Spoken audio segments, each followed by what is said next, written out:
Ezra, Kabanata 1.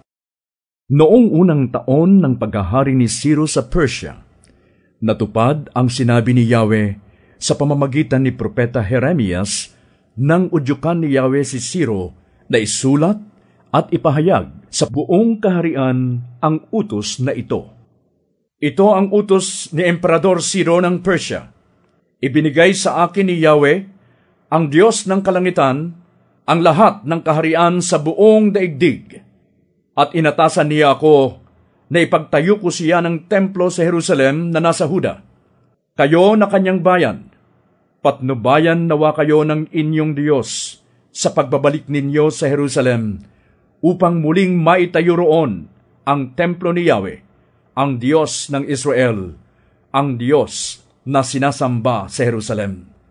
Sino man sa inyo na nangingibang bayan, kung nais bumalik doon, dapat siyang tulungan ng kanyang mga kababayan. Dapat siyang bigyan ng pilak at ginto, mga bagay na kakailanganin, at mga hayop, gayon din ng mga kusang kaloob na handog para sa templo ni Yahweh sa Jerusalem. Bilang tugon, agad na nagsipaghanda ang mga pinuno ng mga lipi ng Huda at Benjamin, gayon din ang mga pari at ang mga Levita, at ang mga iba pang inudyukan ng Espiritu ng Diyos upang muling itayo ang templo ni Yahweh sa Jerusalem.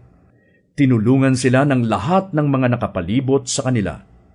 Binigyan sila ng mga pilak at gintong lalagyan, mga bagay na kakailanganin, mga hayop, iba pang mamahaling gamit, bukod pa sa mga kusang kaloob na handog para sa templo.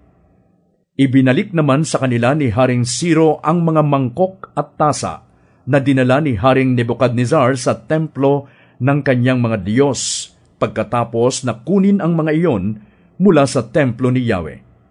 Ipinagkatiwala ni Haring Ciro kay Mithredath na ingat yaman ng kaharian ang pagbilang sa mga bagay na ibinalik.